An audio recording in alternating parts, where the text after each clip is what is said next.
Kecamatan Meurah Mulia Kabupaten Aceh Utara, pada tanggal 24 Juli 2019, pukul 8 malam, mengakibatkan angin kencang badai petir, beberapa pohon menimpa rumah warga.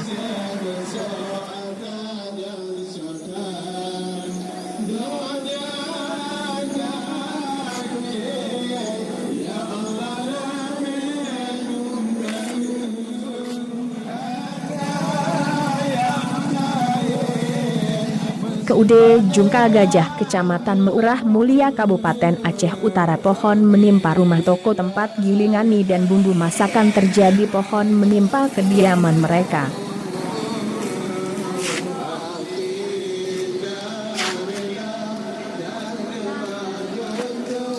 Boleh jadi yang lawan ni. Pulapan.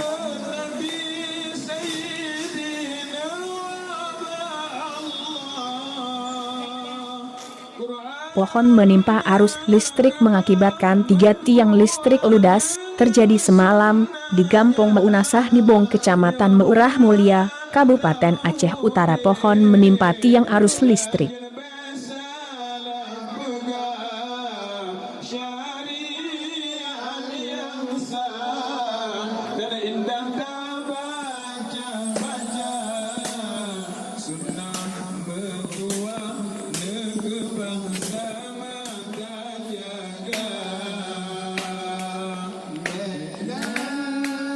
Warga Kampung Meunasah Nibong Kecamatan Meurah Mulia sedang membersihkan pohon yang menimpa rumahnya. Inilah pohon yang menimpa tiang arus listrik yang terjadi semalam di Kampung Meunasah Nibong Kecamatan Meurah Mulia.